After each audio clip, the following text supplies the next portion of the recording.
안녕하세요. 이번 영상에서는 286페이지 CAD 고수의 비밀 9번 Ctrl+C, Ctrl+V에 숨겨진 비밀에 대해 설명하려고 합니다. 컴퓨터로 작업을 하면서 아무래도 가장 많이 사용하는 기능은 Ctrl+C와 Ctrl+V를 사용하는 복사, 붙여넣기일 겁니다. 오토캐드에서도 마찬가지로 Ctrl+C와 Ctrl+V로 선택한 객체를 복사해서 붙여 넣을 수 있어요. 근데 이 단축키는 Ctrl+C를 누르면 카피 클립이라는 오토캐드의 기능이 실행되고 Ctrl+V를 누르면 페이스트 클립이라는 오토캐드의 기능이 실행되는 구조로 구성되어 있습니다. 그러니까 객체를 복사하기 위해서 카피 클립이라는 명령어를 직접 입력하고 객체를 선택해서 복사한 다음 Ctrl+V로 붙여 넣을 수도 있고 혹은 페이스트 클립이라는 명령어를 직접 입력해서 붙여 넣을 수도 있다는 뜻이에요. 형상을 복사해서 붙여넣기 위해서 반드시 Ctrl+C를 입력해야 되는 건 아닙니다. 명령어를 직접 타이핑해서 사용하실 수도 있는 거죠. 물론 이런 단축키 Ctrl+C, Ctrl+A, Ctrl+P 이런 단축키들은 모두 오토캐드의 인터페이스를 편집하는 CUI 사용자 인터페이스 사용자와 이 대화 상자를 통해서 단축키를 모두 편집하실 수 있어요. 키보드 바로가기에서 바로가기 키 이 내용을 살펴보면 Ctrl+C와 Ctrl+V에 이렇게 기능이 할당되어 있는 걸 확인할 수 있을 겁니다. Ctrl+V엔 붙여넣기, 페이스트 클립이 이렇게 할당되어 있는 거죠. 그리고 이 뜻은 본인이 사용하는 단축키를 직접 지정해서 바꿀 수도 있다는 뜻입니다. 예를 들어 새로 만들기가 Ctrl+N인데 Ctrl+N을 눌렀을 때 다른 기능이 실행되도록 편집할 수도 있다는 거예요. 자세한 방법은 채널에 별도의 재생 목록이 구성되어 있으니까 혹시라도 편집할 생각이 있는 분들은 직접 내용을 찾아서 확인을 해보시면 될 거고요. 이번 영상에서는 초기 설정을 기준으로 설명을 하겠습니다. 자, 이렇게 우리가 자주 사용하는 Ctrl+C와 Ctrl+V는 오토캐드에서 제공하는 명령어로 구성이 되어 있는 건데 그 명령어가 어디에 버튼으로 구성되어 있느냐? 리본 메뉴 홈 탭의 오른쪽에 보면 클립보드라는 패널이 있을 거예요. 여기에 쭉 구성되어 있는 겁니다.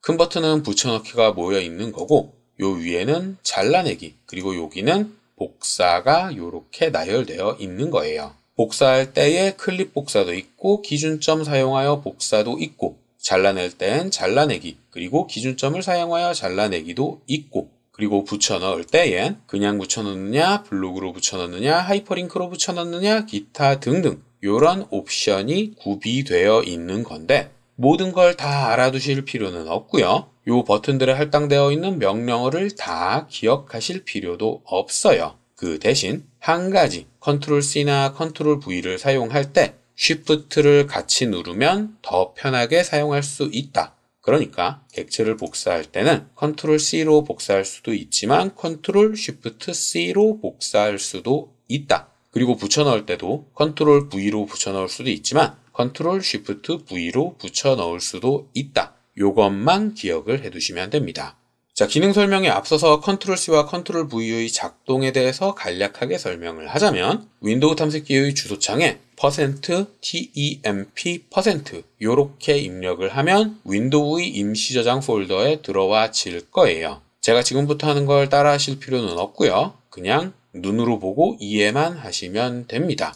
화면을 이렇게 구성을 해두고 자, 저는 지금 파일을 수정한 날짜를 기준으로 이렇게 정렬해 놓은 상태입니다.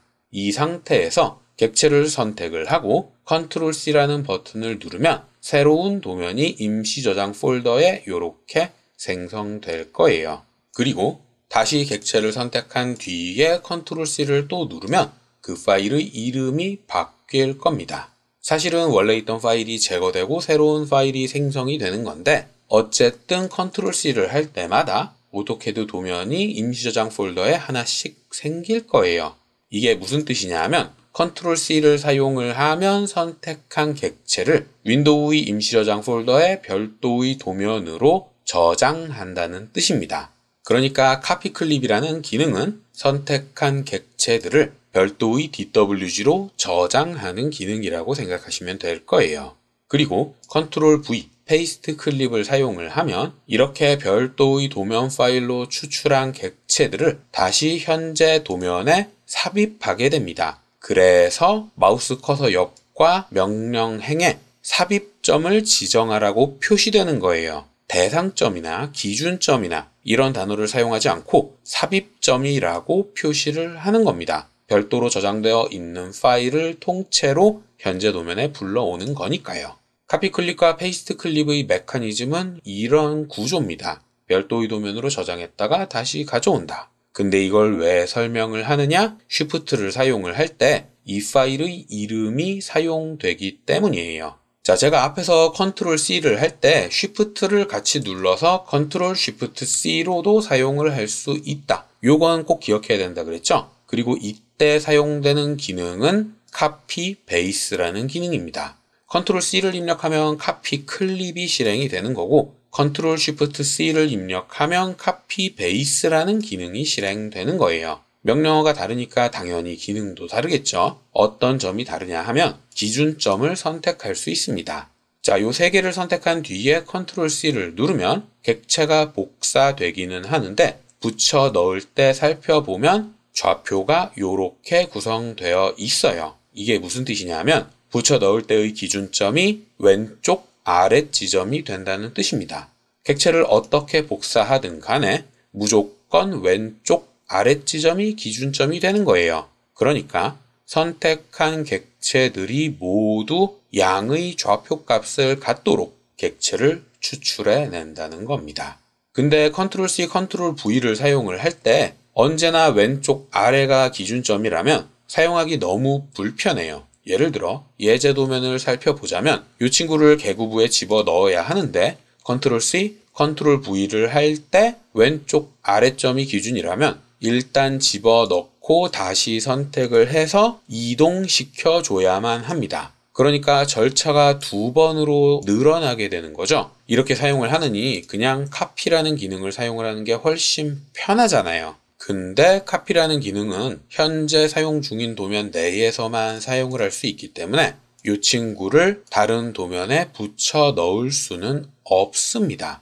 때문에 컨트롤 C를 사용을 할 때, 객체를 복사할 때 기준점을 설정하는 기능이 필요했던 거죠. 그리고 그 기능의 단축키가 컨트롤 쉬프트 C인 거고 명령어로는 카피 베이스, 그리고 버튼으로는 클립보드 패널에서 이쪽에 기준점을 사용하여 복사라고 이렇게 위치하고 있는 거예요.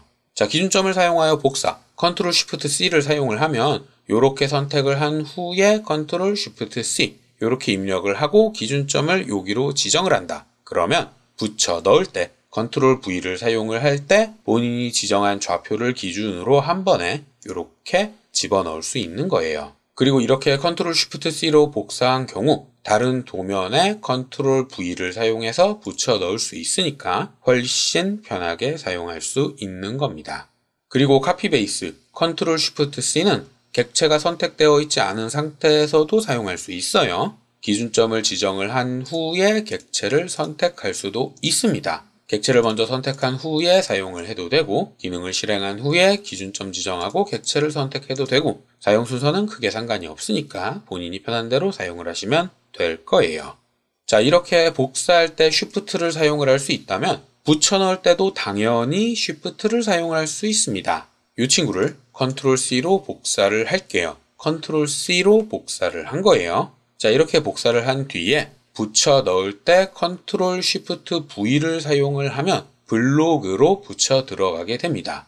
현재 사용 중인 도면엔 블록이 하나도 작성되어 있지 않은 상태예요. 그래서 블록스 팔레트에서도 아무것도 표시되지 않는데 이 상태에서 이 친구를 컨트롤 C로 복사하고 그런 다음 붙여 넣을 때 컨트롤 쉬프트 V로 붙여 넣게 되면 블록이 자동으로 생성됩니다. 블록스 팔레트에도 이렇게 표시가 될 거고 블록 갤러리에도 이렇게 표시가 될 거예요. 그러니까 선택했던 객체가 블록으로 삽입됐다는 거죠.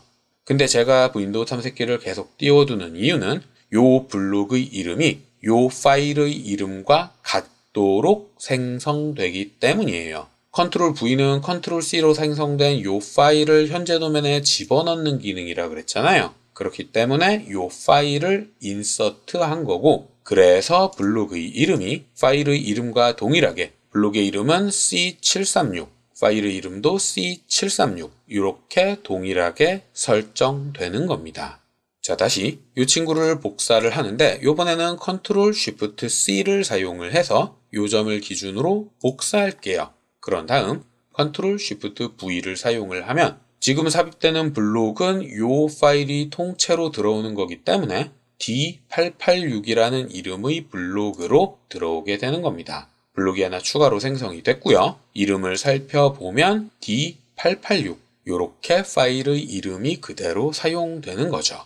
자, 이 과정을 통해서 알아둬야 되는 건 Ctrl C를 사용하건 Ctrl Shift C를 사용했건 어떤 방법으로 복사를 했던 간에 블록으로 붙여올 수 있구나. 요거 알아두셔야 되고요. 그리고 두 번째, 이렇게 Ctrl Shift V를 막무가내로 자주 사용하면 뭐가 어떤 건지 알아볼 수가 없겠구나. 요것도 이해하고 있으셔야 합니다. 실제로 현업에서는 Ctrl C와 Ctrl V, Ctrl Shift C와 Ctrl Shift V가 무분별하게 사용되고 있어요. 그리고 그 부작용으로 다수의 블록이 이렇게 이름만으로는 알아볼 수 없도록 지정되어 있는 게 굉장히 많습니다. 이렇게 생성한 블록이 한두 번 사용하고 말 거다. 그러면 큰 문제가 되지 않겠지만 두고 사용을 할 거고 이런 랜덤한 이름의 블록이 수십 개, 수백 개다. 그러면 문제가 되죠.